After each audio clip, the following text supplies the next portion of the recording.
The 2005 Pittsburgh Steelers, left to die at 7-5, were now just 60 minutes from immortality, and the stakes couldn't possibly be higher. A year ago, Jerome, the heart and soul of the team, had planned to retire after the team's devastating 41-27 loss to the Patriots in the AFC Championship game. I just wanted to thank the team because I knew that my career was over. And so I was ready to retire. I went to the coach and said, "Coach, can I address the team?" Got up and pretty much just told the guys, thank you for everything that you've done. I appreciate you guys. I couldn't ask for better teammates. You guys laid it all on the line, 110%. I just want to thank you, that this was my last game. He's going to walk home for a New England touchdown, and the Steelers fans are shocked and silent. Rookie Ben Roethlisberger, whose play was a contributing factor to their downfall, made a promise to Jerome that if he came back for one more season, he would get him to his first career Super Bowl. Bill Cowher enters the big game for the second time after coming up short a decade ago by committing the unforgivable sin of having Neil O'Donnell as your starting quarterback. But despite their run the back part of the year, there were still more questions than answers. Could Ben complete a postseason run? Can Bill Cowher finally be the one to break the Schottenheimer curse? Could the Steeler D finally break through the glass ceiling of the 70s and form their own place in history? They say it with every Super Bowl, but it was definitely true for this game. All or nothing. Seattle comes out led by Matt Hasselbeck. Not sure if this is a hot take, Matt's one of the most underrated quarterbacks of all time. In a lot of ways, he really did need this game to cement his legacy. Hawks start with some out routes. Tough for the pressure to get home. 3rd and 9, once they were forced to hold the ball longer than a second, the pressure gets home. More on Clark Hagan's later. Out trots the rusty, trusty old, young gunslinger, the leader of men, respecter of space, and master of the shoelace tackle, Benjamin Todd Roethlisberger, coming off of a very underrated playoff run. Let's see what you got, Ben. Oh. Hawks get the ball back and seem to have no trouble getting at least 5 yards of play. Steady, consistent yards. If it weren't for this lineman putting James Ferrier in a fucking rear naked choke, they might have marched all the way down the field on this drive. Instead, 3rd and 14, and Ike gets hit in a bad spot, his hands. Alright guys, you cannot let Seattle keep the ball for this long. Good lord, why do we even have an offense sometimes? Welcome back to the Daryl Jackson Show. Ike, can you help us out here? First down again, and Hasselbeck has all day long, and eventually finds the father of his children, Daryl Jackson, but he gets caught pushing off, knocking 7 off the board. Being neutral, this is a 50-50 call, but if the roles were reversed, I seriously would not complain. It was a push, objectively. 3-0. Alright, we cannot afford to go 3 and out again. Fuck me. Great punt by Gardocki, but remember, it's the Steelers. Offense non-existent, defense bending from fatigue, and special teams being only a thing put together by Eunice Shriver. The more things change, the more they stay the same. His pocket is always crashing, but Hasselbeck is pretty good at improv. Fun fact, this team didn't run a single play out of shotgun the entire season. Not once. Unthinkable in today's game. 3rd down again, and it's a good pass from Hasselbeck, but an even better play on the ball by Chris Hope. This defense relied a bit too much on splash plays and stripping the ball sometimes, but hey, it's effective. Alright guys, if you don't get a first down on this drive, I am committing a 10-56. Luckily, it's quarterback 1 Antoine Randall making a hands catch to get the first down for the Steeler offense. The Pittsburgh Steelers, making offense look like rolling a boulder up a fucking mountain since 1933. Ben, master of the arm punt, makes a perfect throw to Michael Boulware. Unfortunately, Boulware is a Seattle defender. 3rd and 6, and it's Large Benjamin doing what he does, extending the play and getting the first down with some improvisational bullshit. Run game's getting stiffed, and Ben looks off. Can we get off to a worse start? Oh, Hines dropping a touchdown. Arguably the most sure-handed wide receiver in Steelers history, and he couldn't make the catch. Follow a penalty with a sack, and this lifeless offense stares down a hopeless 3rd and 28. But that's the funny thing about greatness. Sometimes, all it takes is one play.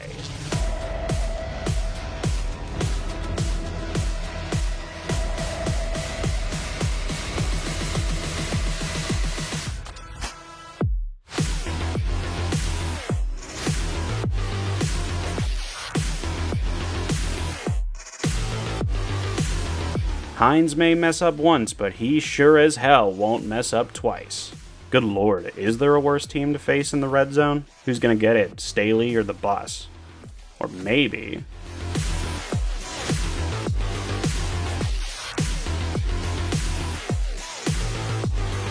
Hell of a play by Big Ben. Remember when I mentioned those times where it takes greatness? Taking the play into his own hands in a pivotal moment would become a trademark of Ben's career. Also, to any of the naysayers, it sure looks like he got into me. Hasselbeck doesn't seem to care. Hawks start to pick up the pace. Darrell Jackson almost has a touchdown. Game of inches. Seattle with some terrible clock management here. Like, holy shit, what was your plan?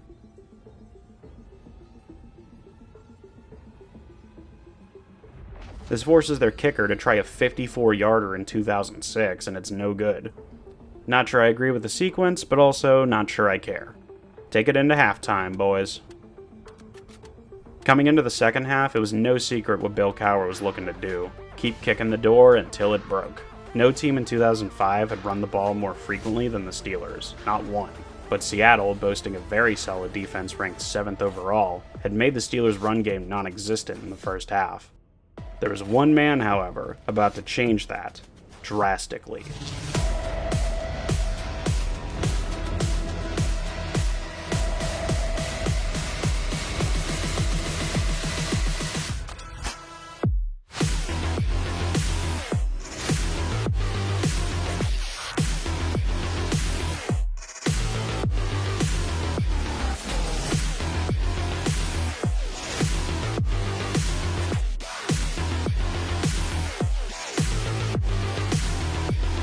Willie Parker, the fastest running back in Steelers history, with a Super Bowl record-setting 75-yard scoring run. This is a run play actually drawn up by Jerome Bettis on the sidelines prior, and, well, Hall of Fame guard Alan Faneca throwing a great block, too. Willie was so dangerous at any time. In the words of the late great Tunch Ilkin, all he needs is a little bit of space, and then all you see is this 39 running away from you. Contrary to some Yinzer opinions, Fast Willie was a game changer, and on the biggest stage of his career, that's exactly what he did. Hasselbeck goes back to work. In some ways, these offenses have the same kind of game plan. Break the defense in the short game. Checkdowns then open up the run game. There goes Sean Alexander. Much respect, but seriously, can you believe this guy won MVP over Peyton Manning? Hasselbeck with a great deep ball to Jeremy Stevens, who can't make the catch. This is somehow the ref's fault, I guess. 3rd and 5, and even on a quick fade, the pressure still gets home and it's incomplete, forcing Seattle's kicker and upstanding citizen Josh Brown to try a 50-yarder. Even though it's easier than 54, is he gonna make it? Nope! Fucking not a chance! Ben with a play fake from the eye, and Hines Ward with an exceptional catch for the first.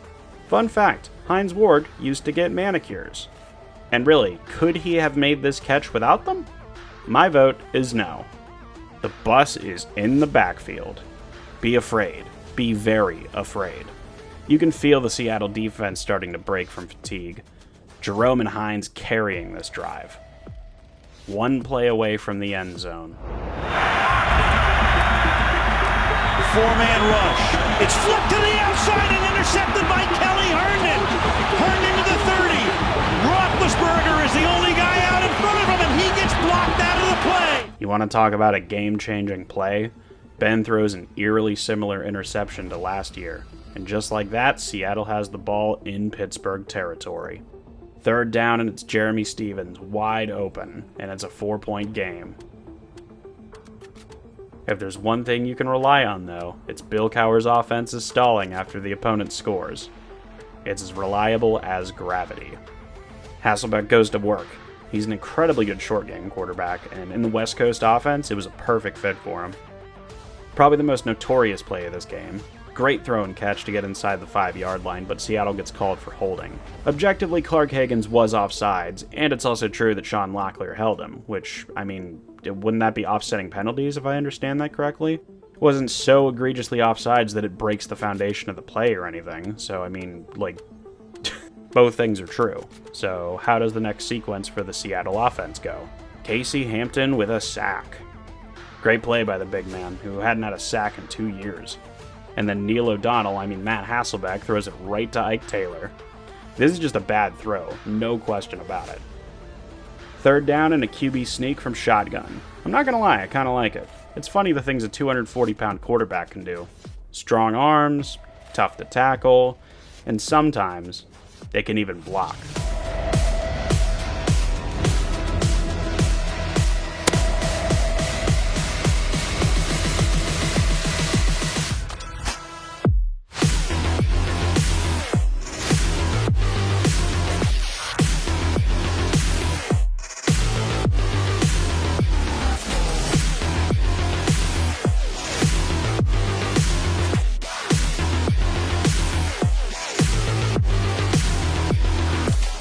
That's how you be great.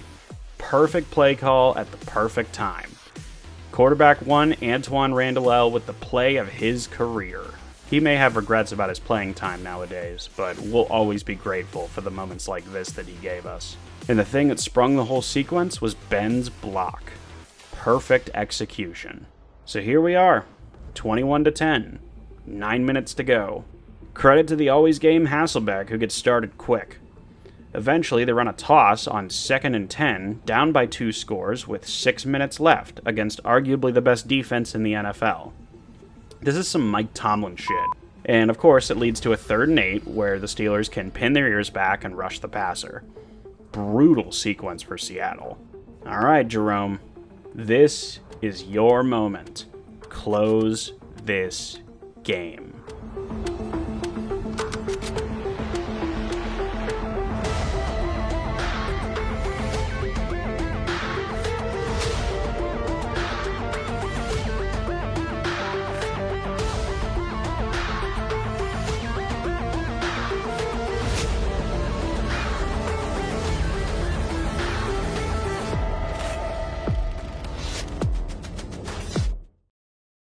The Pittsburgh Steelers, after going 26 years without a championship, and getting inches away so many times, after rattling off 8 straight wins, hoisted the Lombardi Trophy. 7-5, on the brink of playoff elimination, wouldn't have made the playoffs 2 months prior, stepped up and ran the gauntlet. They went on the road against Cincy, against Manning's Colts, against Shanahan's Broncos, and took down Holmgren Seahawks in the Super Bowl. Bad matchups, questionable calls, road games, Jerome Bettis' last year, being left on the side of the road in November, and the Steelers remained unfazed.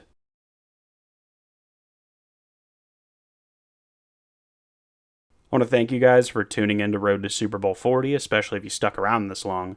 I considered it kind of an experiment, and I had a lot of fun doing it. And if you were wondering, yes, I do plan on doing some sort of Road to Super Bowl 43 in the future, so look out for that. So I hope you guys enjoyed this, and if I may, here we go.